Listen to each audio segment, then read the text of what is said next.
Well, that's kind of how that dollar, when you throw it into the economy, when you spend that dollar in the economy, it has a much larger effect on overall spending. Okay? Now, the multiplier effect is what I'm going to explain next. And there's a couple of different components that I'm going to have to explain. The MPC and the MPS. MPC stands for marginal propensity to consume. Okay? Marginal propensity to consume.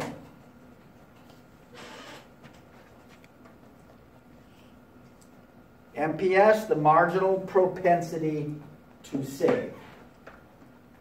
The marginal propensity to save.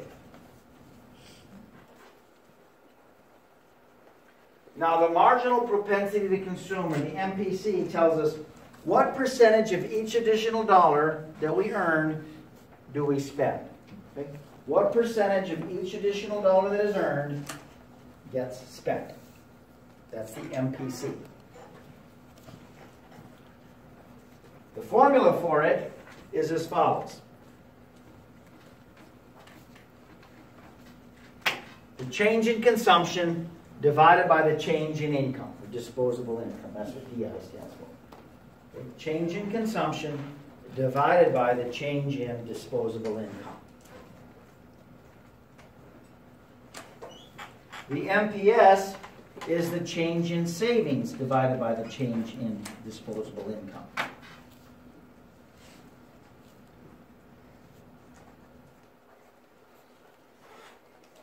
All right? Now, in this model, you can do one or two things with your money. You can either spend it or save it. This is disposable income. That's after you've paid your taxes. Money that is not spent is saved. Therefore, the MPC and the MPS would always equal 1. Okay? If I'm spending 80% of my income, I'm saving what? 20%.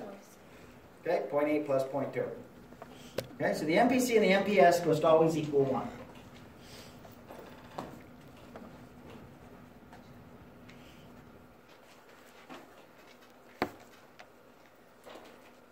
Let's see if I can illustrate this.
If I earn an additional dollar, I'm going to spend 80 cents of it and save the other 20. So we go out and spend $100. Okay? That person receives that $100. And what do they do with it? Do they bury it in the ground? No, they go out and spend it. How much of it do they spend? 80%, or $80, and they save the other 20. So those people, or that group of people, receive that $80. What do they do with it? Spend 80% of it, or 64, and save the other 16. Those people receive that 64 and spend 80% of it, who receive that and spend 80% of it, and so on and so on and so on. So when we add it all up,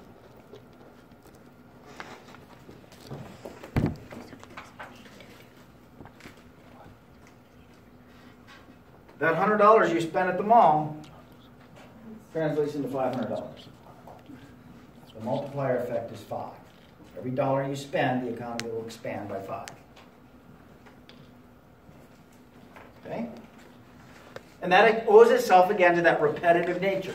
You go out and spend $10, that person takes that $10 and they spend 80% of it. And that person takes that $8 and they spend 80% of it. That person takes that $6.40 and spends 80% of it, and so on and so on and so on. So we add all that up, the 10 plus the 8 plus the 640 and so on, it adds up to $50 in that case. Now the formula for the multiplier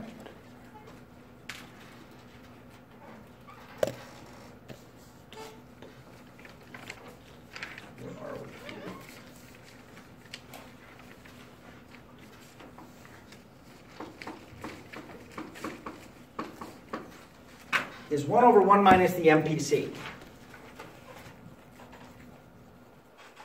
Okay? 1 over 1 minus the MPC. And since the MPC and the MPS equal what? 1 minus the MPC equals what? Well, 1 minus the MPC will equal the MPS, right? Right? If MPC and the MPS equal 1 minus the MPC equals the MPS. So we can rewrite that as either 1 over the minus the MPC or 1 over the MPS. So in our example, the MPC was what?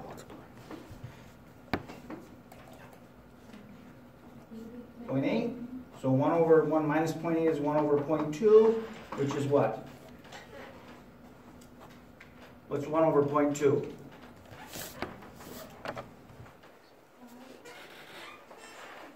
5. So the $100 you spent caused the economy to expand by 500. Just as we illustrated with the long hand. Okay? And again, it owes itself to that repetitive. Multiplier is a very powerful tool. If the government spends $1 million, the economy is going to grow, but not by a million, by some multiple of that. Now, it's as contractionary as it is expansionary. Let's say a factory that employs 200 people shuts down. Is it just the people who work at the factory who feel the effects? No. Let's say at lunchtime, a lot of those people went to the restaurants nearby to go for lunch, right, and go shopping. But now that they've lost their jobs, they're not going to be there anymore, so the restaurant doesn't have any customers. The stores around the area don't have any customers. So they have to lay off people, don't they? And now the people who they order merchandise from, food supplies and things like that, they don't have the customers, so they have to lay off some people.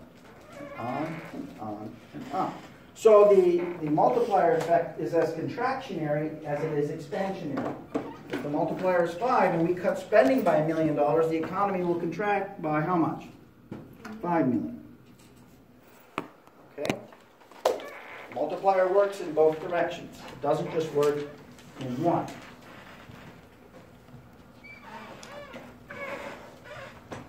Okay? So, if I cut taxes by $100 million, I would predict that ultimately the economy would expand by 100 million times the size of the multiplier, whatever that might be, which is a function, again, of the marginal propensity to consume. The larger the MPC, the what? Larger the multiplier, right? If we spend 90% of our income, what's the size of the multiplier?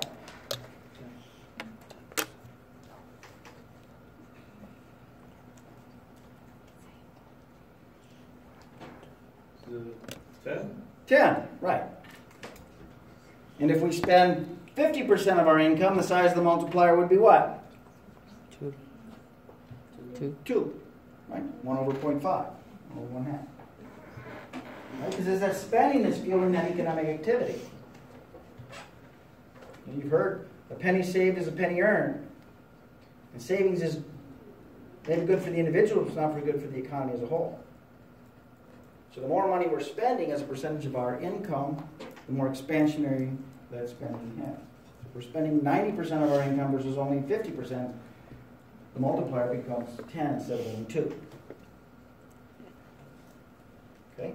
But in each case, for our purposes anyway, the simple multiplier, spending multiplier, is simply 1 over 1 minus the MPC or 1 over the MPS, however you want to remember it.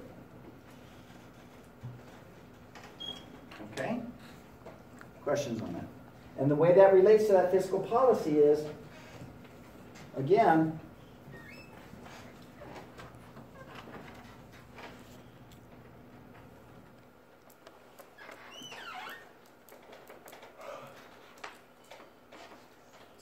we're here at this equilibrium level of output, but we want to be here.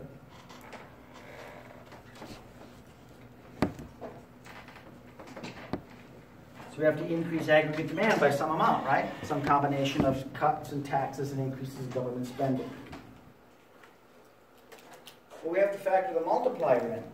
Because if there's $500 billion difference between these two, and the multiplier is 5, we need to increase spending by 100 billion, right? Because if the multiplier is 5, we increase spending by 100 billion, the economy will grow by 500 billion and get us there. So we can't spend it all, otherwise we'll overshoot that and lead to inflation. So knowing what the proper spending multiplier is will help us determine the more effective way of getting to where we want to be. If we know the size of the multiplier, then we know, okay, if we cut taxes this amount and people go out and spend it, then the economy will grow by that times the multiplier. Now, one of the problems with that is that it leads to what economists call cyclical asymmetry. Here's what I mean by that. If I raise your taxes $100, you necessarily have $100 less to spend, don't you? Right? But if I cut your taxes $100, will you necessarily go out and spend that money? No, you might save it. Right? Several years ago, more than several, 10, 12 years ago, the government had a huge, I want to call it a tax cut because they didn't cut taxes, but they gave families X amount of dollars. Yeah, it was during the Bush administration. With the idea that people will go out and spend that money. It was based on the number of people in the household and so on. It was like, I don't remember how much it was. 600 Per person, right? With the idea that if a family of 4 got $2,000 to go out and spend it. Well, what people realized was this was a one-shot deal. This wasn't going to happen again next month or next year. So what did they do? They saved it. They didn't spend it. Well, they spent some of it, but they didn't spend all of it. So the effect on the economy was less than what people had predicted because they didn't anticipate that people weren't going to spend the money, they were going to save it instead. So all of that has to be taken into consideration if we've got a certain target level of output that we want to meet. We have to know, okay, we're this much short of it. How much do we have to cut taxes by? How much do we have to increase government spending by to bring us to that desired level? All right? And if we're adopting a contractionary policy, we want to rein in spending. Again, that multiplier has to be considered. Okay? Now, before I forget, I put a homework assignment problem set on eCampus. Some of you may have stumbled on it today. I don't know if you're on there for whatever reason. It covers inflation, and we're going to discuss that the first part of class.